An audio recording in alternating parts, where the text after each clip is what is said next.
You're watching Sky News. The top stories. A 12-hour humanitarian truce is underway in Gaza, allowing residents to briefly return to their homes and emergency maintenance work to be carried out. The US Secretary of State John Kerry has arrived in Paris for further crisis talks on the conflict. More bodies recovered from the site of the Malaysia Airlines crash have left Ukraine and are being returned to the Netherlands. An investigation has been launched following claims that a child rape trial was abandoned after a judge fell asleep in court. Let's get more on the ongoing crisis in the Middle East now. While diplomats meet for emergency talks, anti-Israel protests are once again taking place in a number of countries in Europe and further afield. Well, while the demonstrations are ostensibly about Israel, the Jewish Community Trust has reported a doubling of anti-Semitic incidents, more than half linked to the current situation. Well, let's talk to the editor of the Jewish News, Richard Ferrer, who joins us from central London. And Abdel Bari Atwan, the editor of the newspaper Quds, is here in the studio with me. Gentlemen, very good afternoon to you both. Richard Ferrer, if I could start with you, tell us more about these figures. Yes, it's incredibly worrying. A doubling of anti-Semitic figures in July, 70 reported figures as a result of what's currently taking place in Gaza. And as you've reported, this afternoon on the streets of London, tens of thousands of people under the guise of a Free Palestine rally are going to be walking through the streets of London, many of them holding banners saying Hitler was right, many of them shouting and screaming Hamas, Jews to the gas. I don't doubt many of them are decent, fair-minded people, but if I was to turn up there this afternoon and announce I was Jewish, I think I'd probably end up in A&E, and that is a pogrom, not a protest. How are these anti-Semitic incidents manifesting themselves? What's happening on the streets?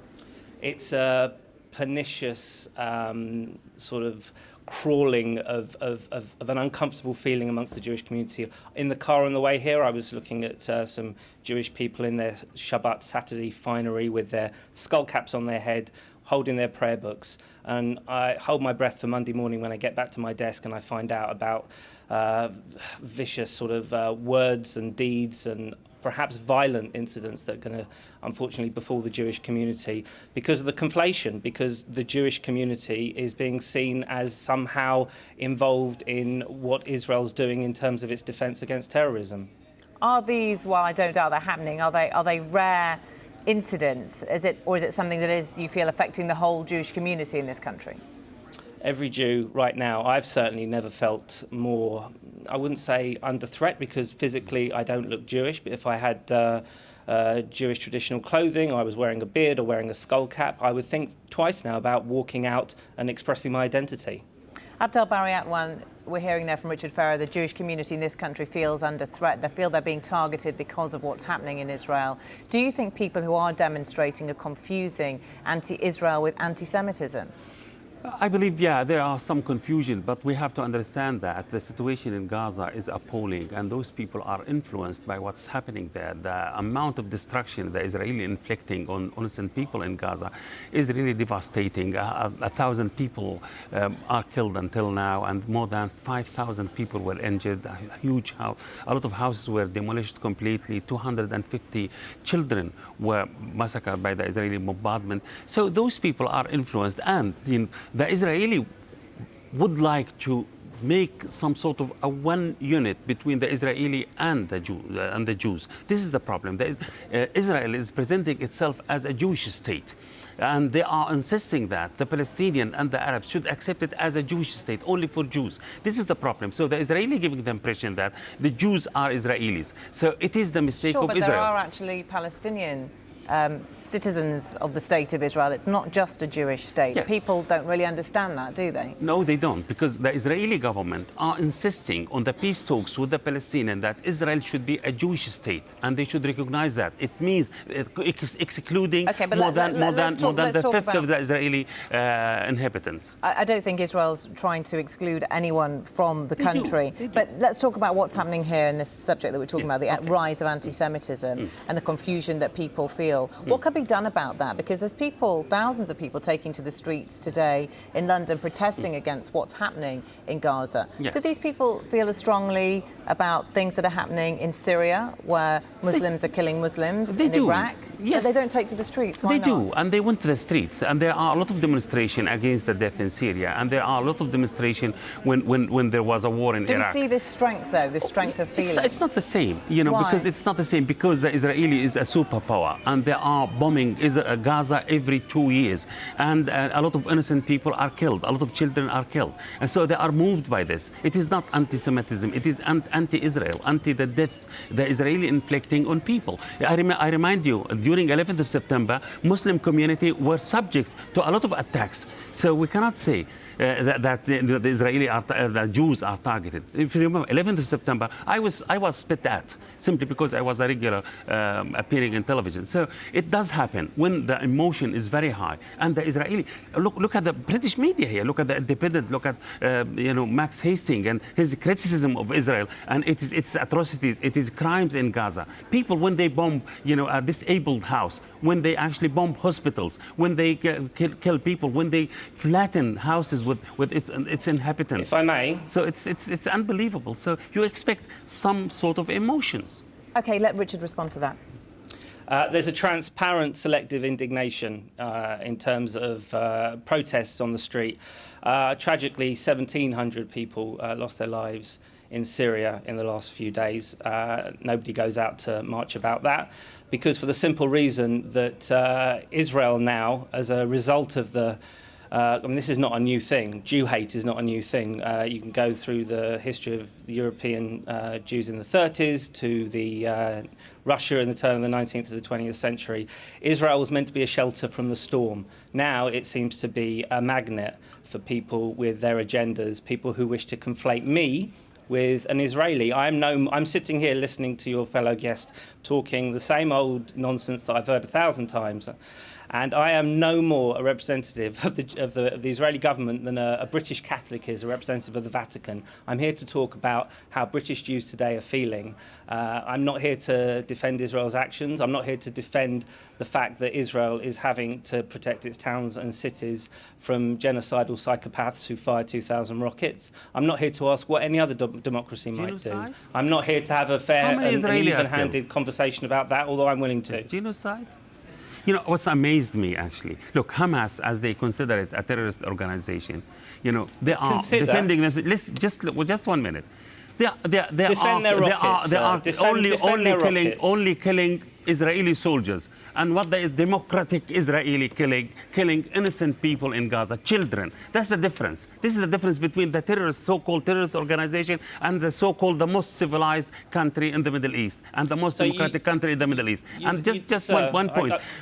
I know there are Jewish organizations in this country who are against the Israeli atrocities in Gaza, and they are highly appreciating, and they are joining the demonstration against the Israeli atrocities now on London in front of the Israeli embassy. So there is no those people are very, very, it's a very shame liberal. That you're an autopilot, sir. I've heard this 1,000 times, and transparently, you're proving my point. You're probably listening to me and thinking he's a Jew, he's Israeli. No, I didn't say that.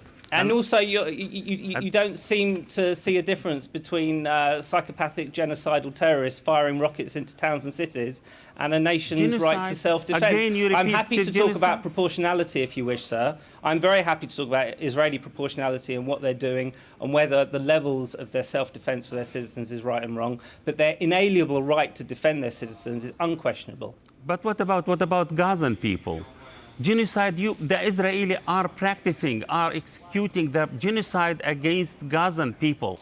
They are putting them under siege for the last 8 years. The border are sealed.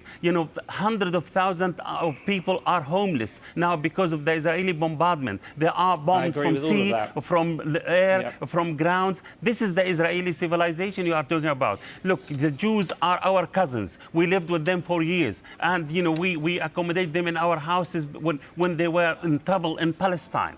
And people who are demonstrating, they are not demonstrating against the Jews.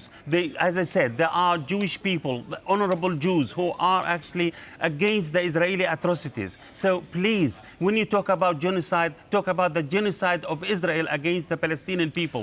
There are a million, a thousand people are killed, and they were in Lebanon also killed by the Israeli. They are using their superpower to kill people, defenseless people. Okay, so Richard Ferrer, come back in. There are a million Arabs, Israeli Arabs currently living in Israel who aren't uprising. There are Druze soldiers in Gaza fighting for Israel. Israel doesn't want this war. Israel didn't ask for this war. And if Israel put down its weapons, there would be no more Israel.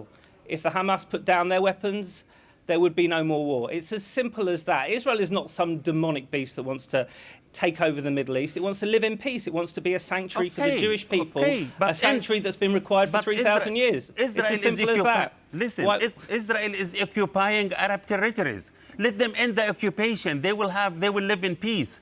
So the Palestinians signed Oslo agreement with them in order to have a state. Israel never give them a state, never honored any peace treaties. Let's just finish on one point, which is what we started off talking about, and this is the feeling that Jewish people in this country feel that because of this conflict, they feel under threat, they feel under siege, they feel that there is anecdotally a rise in anti-Semitic incidents. How do we educate people that the two are different, that Jewish people in this country can be as appalled by what's happening in Gaza as they are? Jewish people in this country should live in peace without any attacks or without any discrimination. You know, we accept and we respect their rights in this field. They should not be affected by the situation in Gaza. But at the same time, the Jewish people, they should actually stay away from supporting a rogue state like Israel. They should say that we are actually for peace here, and they should condemn the death of children, like we condemn the death of children in Israel or anywhere in the world. They should actually differentiate themselves from the Israeli atrocities. They should put it clearly. Those honorable Jews who are demonstrating now in front of the Israeli embassy, they are doing this job, and we respect them. So they have to stay away from the Israeli genocide which is practicing against the Palestinians.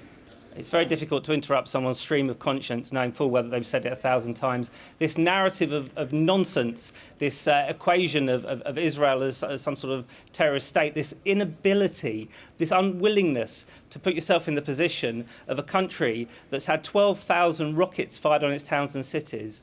This inability to understand and empathise with the Israeli position is at the heart of this, and it's young men, often intoxicated by some sort of cause that they feel they can unleash on the Jewish community, that's causing me and my fellow Jews such great unease. OK, Richard Ferrer, Abdel Bari Atwan, thank you. Sport in a moment. Let's cross over to Sky Sports Centre to see what's coming up. Yeah, thanks, Samantha. A bit of controversy at the Commonwealth Games for you. One of the star attractions arrives today too. Plus, have Lewis Hamilton's title hopes gone up in smoke at qualifying for the Hungarian Grand Prix? We'll hear from him. And staying put, we'll hear from England's